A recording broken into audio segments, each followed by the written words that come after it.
Welcome back to the channel everyone. कैसे हैं आप सब? आई होप सब लोग बहुत अच्छे से होंगे। तो गाइज आज हम सीखेंगे स्टेप बाय स्टेप आईटीआर 2 किस तरीके से फाइल की जाती है। आईटीआर 2 को फाइल करने के लिए सबसे पहले इनकम टैक्स पोर्टल पे लॉगिन करेंगे, देन ई फाइल पे आपको जाना है, यहाँ से income tax return, then file income tax return पे क्लिक कर देना है। यहाँ क्लिक करने के बाद आपको असेसमेंट ईयर अपना सिलेक्ट करना है। करंट असेसमेंट ईयर है आपके पास 25-26, इसको सिलेक्ट करेंगे। ऑनलाइन पे आपने क्लिक करना है, देन कंटिन्यू के बटन पे आपको क्लिक कर देना है। यहाँ से स्टार्ट न्यू फाइलिंग पे आप लोग क्लिक करेंगे, देन यहाँ से डायरेक्टली कंटिन्यू पे आप लोग क्लिक कर दीजिएगा। आईटीआर फॉर्म आप अपना सिलेक्ट करेंगे, आईटीआर 2 आपको सिलेक्ट कर लेनी है। प्रोसीड विद आईटीआर 2 पे जाएंगे, ओके पे क्लिक करेंगे। लेट्स गेट स्टार्टेड पे आपने क्लिक कर देना है। यहाँ से आपसे पूछेगा रीजन क्या है आईटीआर फाइल करने का, तो आपने फर्स्ट ऑप्शन सिलेक्ट करना है, taxable income is more than basic exemption limit, then आप कंटिन्यू पे क्लिक कर देंगे। यहाँ से देखिए आपके पास जो जनरल के टैब्स हैं वो ऑलरेडी सिलेक्टेड हैं। यहाँ पे आपको इनकम पे जाना है।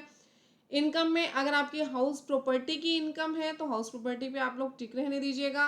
कैपिटल गेन्स की अगर इनकम है तो उसको भी आप लोगों ने क्लिक कर लेना है। यहाँ पे 112A की अगर आपकी इनकम है, जैसे इक्विटी ओरिएंटेड फंड है या फिर बिजनेस ट्रस्ट है। देखिए अगर शेड्यूल 112A से रिलेटेड कोई इनकम है, जैसे sale of equity share in a company या units of equity oriented fund, तो यहाँ पे भी आप लोगों ने क्लिक कर देना है। अगर आपकी वर्चुअल डिजिटल एसेट्स की कोई इनकम है तो यहाँ भी आप लोग क्लिक कर देंगे। जो इनकम जिसमें से एप्लीकेबल हो रही हैं उन टैब्स को आपने ये सभी इनकम सिलेक्ट करने के बाद आपने कंटिन्यू के बटन पे क्लिक कर देना है। देन आपसे क्वेश्चंस पूछेगा, यहाँ पे स्किप क्वेश्चंस का आप लोग ऑप्शन ले लेंगे, देन ओके पे आप लोग क्लिक कर देंगे। नेक्स्ट आपके पास सबसे पहले आएगी जनरल इन्फॉर्मेशन, आपको जनरल इन्फॉर्मेशन के ऊपर क्लिक कर देना है। यहाँ पे आपने अपनी पर्सनल इन्फॉर्मेशन और कॉन्टेक्ट्स को क्लिक करके इसको आपने वेरीफाई कर देना कि आपके जो पर्सनल इन्फॉर्मेशन है ये करेक्ट है। देन आपको यहाँ पे फाइलिंग स्टेटस पे क्लिक करना है। फाइलिंग स्टेटस पे आपने 139(1) के अंदर रिटर्न अपनी फाइल करनी है। नेक्स्ट आपसे पूछेगा कि आप न्यू टैक्स रिजीम करना चाहते हैं ऑप्ट या फिर ओल्ड टैक्स रिजीम।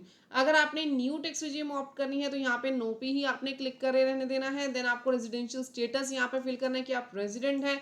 कंडीशंस आपसे पूछेगा तो आपको फर्स्ट कंडीशन यहाँ पे सिलेक्ट कर लेनी है कि आप 182 डेज से ज़्यादा इंडिया में रहे थे प्रीवियस ईयर के अंदर।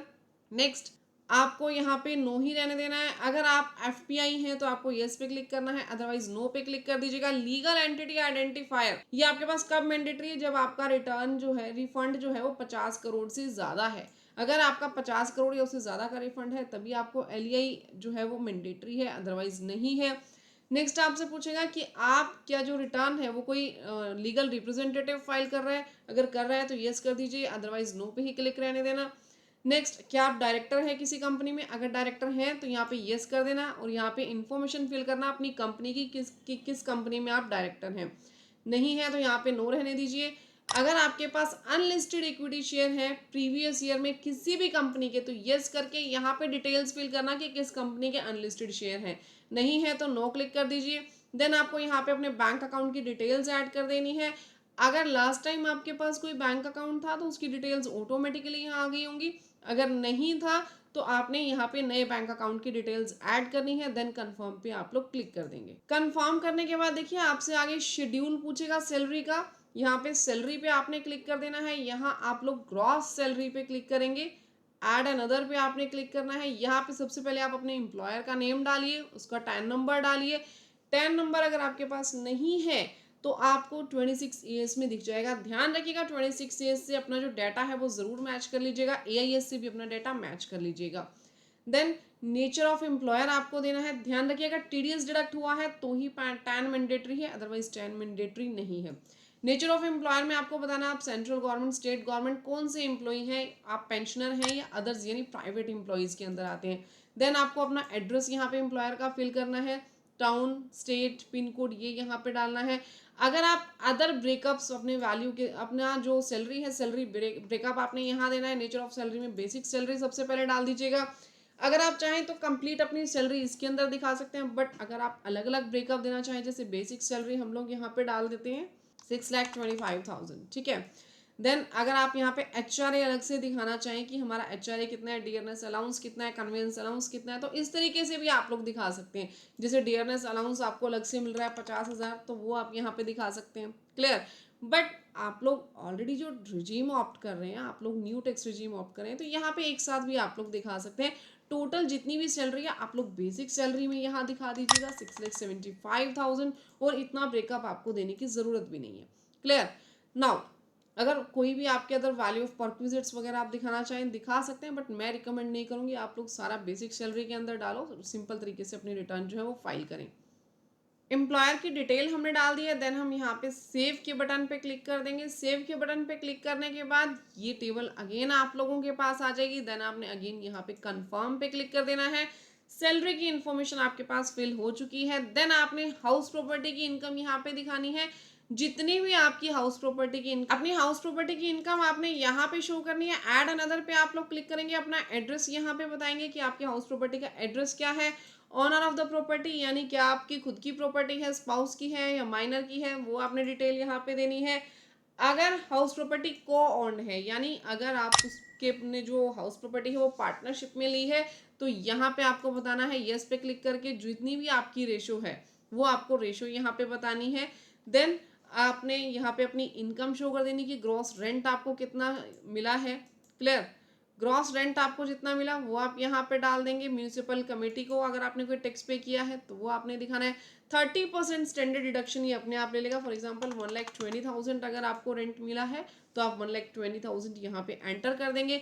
देखिए 30% की स्टैंडर्ड डिडक्शन ऑटोमेटिकली कैलकुलेट हो जाएगी और आपकी इनकम कितनी आ जाएगी, बाकी की जो 70% बच गई। क्लियर। देन आपको यहाँ पे कंप्लीट डिटेल्स डाल के सेव पे क्लिक कर देना है। मैं सेव नहीं कर रही हूँ क्योंकि हमारी कोई भी हाउस प्रॉपर्टी की इनकम नहीं है, मैं डायरेक्टली यहाँ पे कंफर्म कर दूंगी। राइट। आगे आ जाते हैं हम लोग शेड्यूल ऑफ कैपिटल गेन्स पे।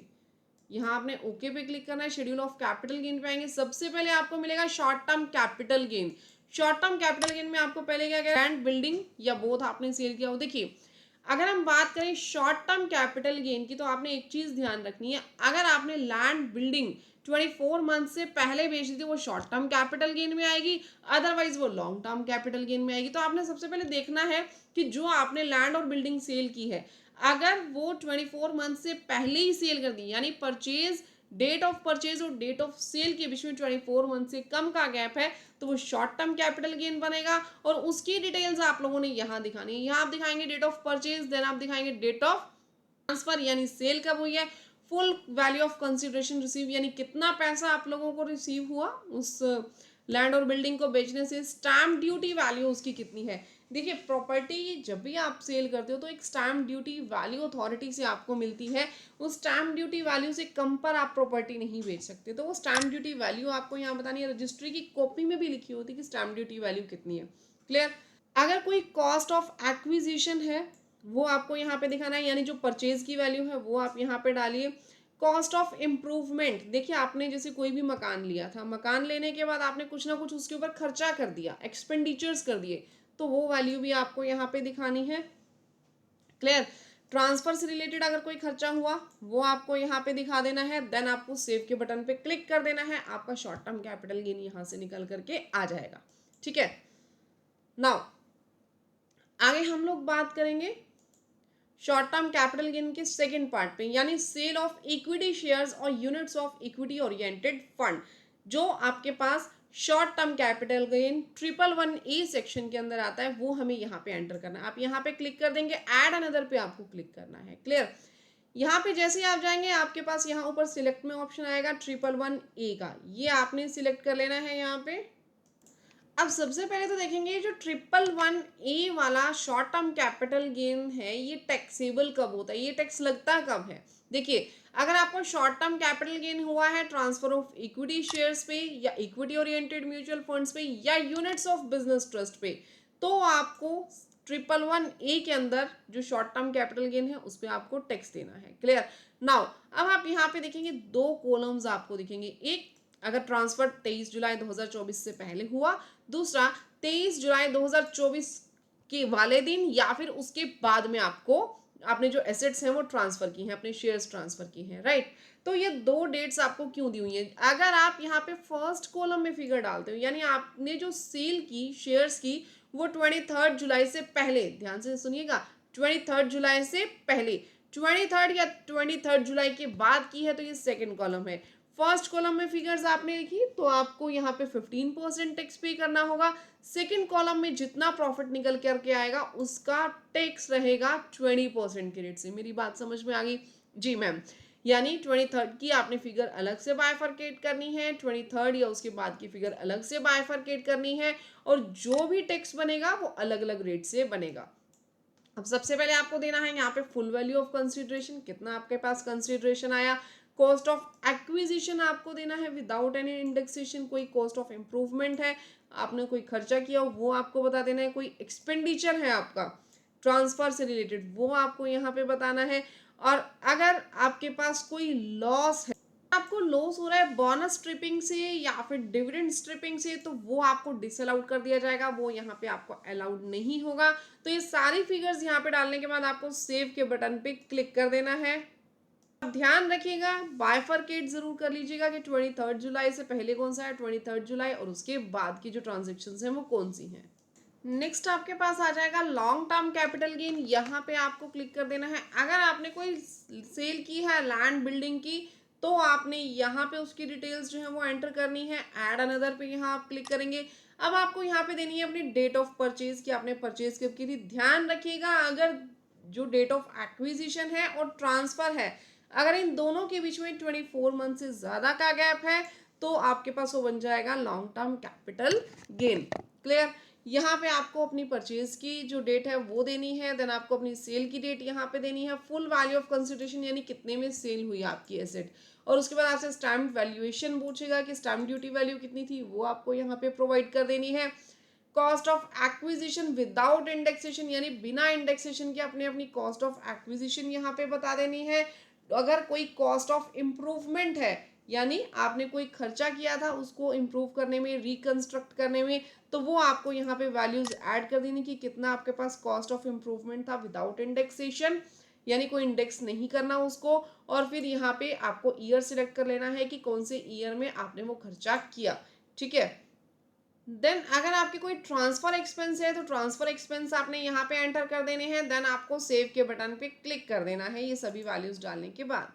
नेक्स्ट अगर कोई लॉस आपको हुए हैं, आपने जब अपनी रिटर्न लास्ट ईयर फाइल की थी तो कोई लॉसेज हुए थे, कैपिटल लॉसेज आपको, अगर आपने उनको कैरी फॉरवर्ड करना है तो यहाँ पे आप कैरी फॉरवर्ड कर सकते हैं अपने लॉस।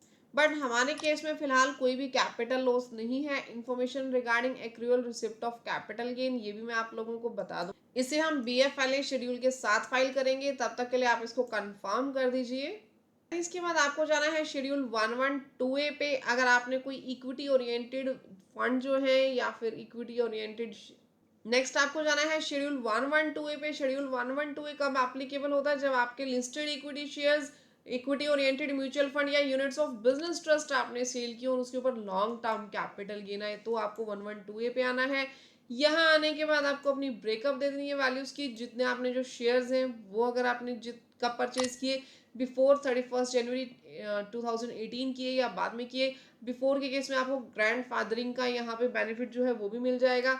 शेयर्स यहाँ पे आपको देखने हैं कि बिफोर 23rd जुलाई या फिर ऑन और आफ्टर 23rd जुलाई आपने कब सेल किए हैं। क्लियर?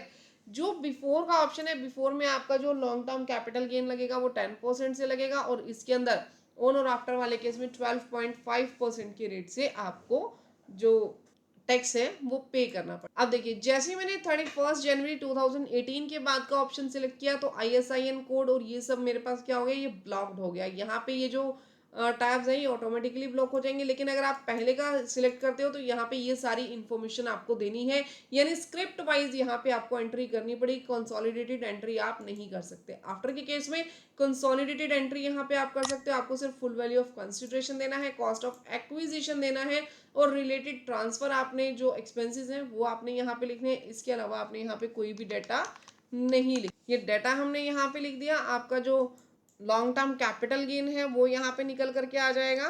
देन आपको सेव के बटन पे यहाँ पे क्लिक कर देना है। यहाँ से आप लोग कंफर्म कर देंगे। अब यहाँ पे आपको अदर सोर्सेज जो है उसकी इंफॉर्मेशन फिल करनी है। अदर सोर्सेज पे मैंने क्लिक कर दिया।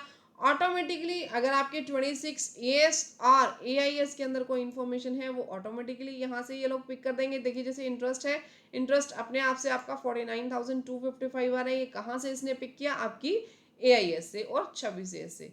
क्लियर। इसके अलावा जो आपकी इनकम्स है वो आप यहाँ पे डाल देंगे। देखिए अदर सोर्सेज में इनकम डालने के लिए सबसे पहले आपको यहाँ फर्स्ट वाले ऑप्शन पे क्लिक करना है, यहाँ एडिट पे आप लोग जाएंगे। अगर आपकी कोई डिविडेंड इनकम है तो यहाँ पे दिखा देंगे डिविडेंड की इनकम। नेक्स्ट अगर आपका सेविंग बैंक का इंटरेस्ट है, वैसे तो ये दोनों इंटरेस्ट जो है ऑटोमेटिकली इन्होंने पोर्टल से अपने आप उठा लिया आईटीआर ने। इनकम टैक्स अगर आपका रिफंड हुआ था तो उसके ऊपर का इंटरेस्ट आपको यहाँ पे दिखाना है। कोई अदर आपके पास इंटरेस्ट है वो आपको यहाँ पे दिखा देना है। आप लोग ये सारे एक बार सेक्शन पढ़ लीजिएगा। अगर आपके ऊपर कोई भी इनमें से इनकम एप्लीकेबल होती है तो वो आपको यहाँ दिखाना है। फैमिली पेंशन अगर आपको रिसीव होनी है तो वो भी आपको यहाँ पे शो करनी है। सारी इनकम दिखाने के बाद आपको सेव के बटन पे क्लिक कर देन आपको स्पेशल रेट इनकम यहाँ पे मिल जाएगी। स्पेशल रेट इनकम पे क्लिक करेंगे, एडिट के बटन पे क्लिक कर देंगे।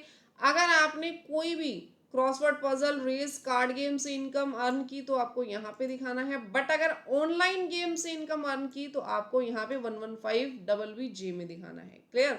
सुनिए फिर से। ऑफलाइन अगर कोई आपने winning from lotteries crossword puzzle के अंदर पैसा जीता तो आप दिखाएंगे सेक्शन 115 में, यहाँ पे फर्स्ट रो के अंदर। अगर आपने ऑनलाइन गेम्स में पैसा जीता है, ऑफलाइन नहीं ऑनलाइन, 115 यानी अब ये इनकम जो सेपरेट आपको शो करनी है वो यहाँ पे आप लोग लिख देंगे। क्लियर।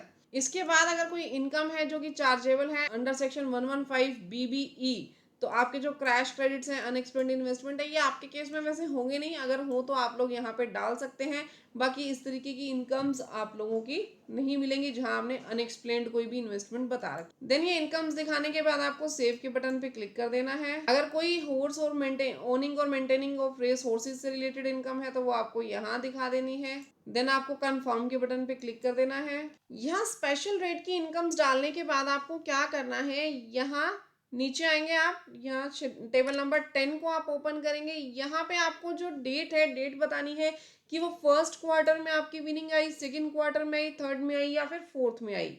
देखिए ये टाइम की बाइफरकेशन आपको देनी जरूरी है। अगर आपके पास इनमें से कोई भी इनकम है तो उसी के अकॉर्डिंग आपका जो टैक्स है, टैक्स के ऊपर का इंटरेस्ट कैलकुलेट किया जाएगा। ठीक है, तो ये बाइफरकेशन आप लोगों को जरूर प्रोवाइड कर देनी है। देन आप कंफर्म के बटन पे क्लिक करेंगे। अगर आपके कोई करंट ईयर के लॉसेस हैं तो वो यहाँ पे सेट ऑफ होंगे। आपने यहाँ पे जो भी आपके करंट ईयर के लॉसेस होंगे वो सेट ऑफ हो जाएंगे। फिलहाल हमारे कोई भी लॉसेस नहीं है तो यहाँ पे कंफर्म के बटन पे आपने क्लिक कर देना है। पिछले सालों के कोई लॉसेस आपके कैरी फॉरवर्ड हो रहे हैं तो वो यहाँ पे आपको कैरी फॉरवर्ड करने हैं कि किस ईयर के हैं, कौन सा लॉस है। आपके पास हाउस प्रॉपर्टी का लॉस है, शॉर्ट टर्म कैपिटल गेन का लॉस है या फिर लॉन्ग टर्म कैपिटल लॉस है, कोई भी लॉन्ग टर्म कैपिटल गेन है या फिर owning and maintaining race horse का कोई भी लॉस है तो यहाँ आपका वो कैरी फॉरवर्ड हो जाएगा। कैरी फॉरवर्ड डालने के बाद आपको कंफर्म कर देना है। मैं यहाँ पे कुछ नहीं डाल रही क्योंकि हमारा कोई भी लॉस नहीं है। हाँ एक चीज और ध्यान रखिएगा, अगर आप देखेंगे तो हाउस प्रॉपर्टी का जो लॉस है और जो आपके पास शॉर्ट टर्म कैपिटल गेन का लॉस है या लॉन्ग टर्म कैपिटल गेन का लॉस है उसमें आपको 8 ईयर्स मिलेंगे इसको सेट ऑफ करने के लिए। ठीक है, लेकिन यहाँ पे रेस हॉर्स के केस में आपको कितने 4 ईयर्स तक ये सेट ऑफ हो सकता है। तो यहाँ 4 ईयर्स का ही ऑप्शन आपको गिवन है। कंफर्म के बटन पे यहाँ पे क्लिक कर दीजिएगा। देन शेड्यूल एसआई पे क्लिक कर देना है। यहाँ पे आपके पास वो वाली इनकम्स आ जाएंगी जो स्पेशल रेट से टैक्सेबल हो रही है। यहाँ सभी इनकम्स का समीशन आपके पास आ जाएगा। देखिए यहाँ पे 78 के लगभग जो है वो इनकम्स आपको दिख रही है। जो जो इनकम आपके ऊपर एप्लीकेबल थी, जो जो आपने फुलफिल की है वो यहाँ पे आपको मिल जाएंगी। देन आपको कंफर्म के बटन पे क्लिक कर देना है। इसके बाद चैप्टर 6 की यहाँ पे डिडक्शंस जो है वो आपको मिलेंगी, लेकिन हम लोगों ने न्यू टैक्स रिजीम ऑप्ट किया है तो यहाँ पे कुछ डालने की जरूरत नहीं, सीधा कंफर्म कर दीजिएगा। कंप्यूटेशन ऑफ इनकम आपने अपनी चेक करनी है। देन कंफर्म पे आप लोगों ने क्लिक कर देना है। टैक्स पेड पे आपको क्लिक करना है। यहाँ टीडीएस की डिटेल मिल जाएगी, आपको कंप्लीट अपनी डिटेल्स चेक कर लेनी है। देन कंफर्म पे क्लिक करेंगे। अब आप लोगों को क्या करना है, आप लोगों को शेड्यूल कैपिटल गेन पे आना है। यहाँ आने के बाद आपको इधर ऑप्शन मिलेगा इन्फॉर्मेशन अबाउट एक्रूअल और रिसिप्ट ऑफ कैपिटल गेन, यहाँ पे आप लोगों को आ जाना है। अब वर्ड फाइल में देखिए, वर्ड फाइल के अंदर आपको जो शॉर्ट टर्म कैपिटल गेन है वो कहाँ आ रहा है, 3B के अंदर। ठीक है, 3B में ये आ रहा है तो आपको अपने इनकम टैक्स पोर्टल पे आना है। इनकम टैक्स पोर्टल पे आने के बाद ये सेम वैल्यू यहाँ पे 3B के अंदर फाइल करनी। देखिए ये आ गया, इसके अंदर आपको फाइल कर देनी है। क्लियर। वहां पे वर्ड में आपके पास कितना अमाउंट इसके अंदर आ रहा था, अगर आप वर्ड फाइल देखेंगे तो इसके अंदर अमाउंट कितना आपको शो कर रहा है, अमाउंट आपको शो कर रहा है 5,000 रुपीज। 3B के अंदर कितना शो कर रहा है आप लोगों को? 5,000 रुपीज शो कर रहा है। देखिए ये रहा, क्लियर। अब आपको क्या करना है, अब आपने अपना यहाँ पे सेम वैल्यू शो कर देनी है, कितनी? 5,000 रुपीज, क्लियर। यहाँ पे देखिए आपको पता कैसे चलेगा, ये रहा, यहाँ पे आपको लिखा हुआ है 3B, ठीक है। तो इस तरीके से आपको ये वैल्यूज यहाँ पे एंटर करनी है। देन अगेन हम लोग अपनी वर्ड फाइल पे आएंगे। यहाँ पे देखिए long term capital gain 7B के अंदर आ रहा है 7710, ठीक है। 7B 7710, 7B आप यहाँ देखेंगे, ये 7B आपके पास आ गया, यहाँ पे आपने लिख देना है 7710, क्लियर। इस तरीके से आपने ये जो शेड्यूल है ये फाइल कर देना है। देन आपको कंफर्म पे क्लिक कर देना है। BFLA जनरेट करने के बाद ही आप इसका ये कॉलम जो है वो फाइल करेंगे। देन आपको कंप्यूटेशन चेक कर लेनी है, कंप्लीट अपनी टैक्स लायबिलिटी चेक कर लेनी है। देन आप प्रोसीड टू वेरिफिकेशन पे क्लिक करेंगे। प्रोसीड टू वेरिफिकेशन करने के बाद आपको ITR वेरीफाई कर लेनी है, आपकी ITR जो है वो फाइल हो जाएगी। अगर कोई भी इसके अंदर एरर रह जाता है तो वो वेरिफिकेशन के टाइम आपको शो हो जाएगा। गाइज अगर आपको वीडियो अच्छी लगी हो तो वीडियो को लाइक, चैनल को सब्सक्राइब करना मत भूलिएगा। मिलते हैं नेक्स्ट वीडियो में, तब तक के लिए thank you, bye bye, take care everyone.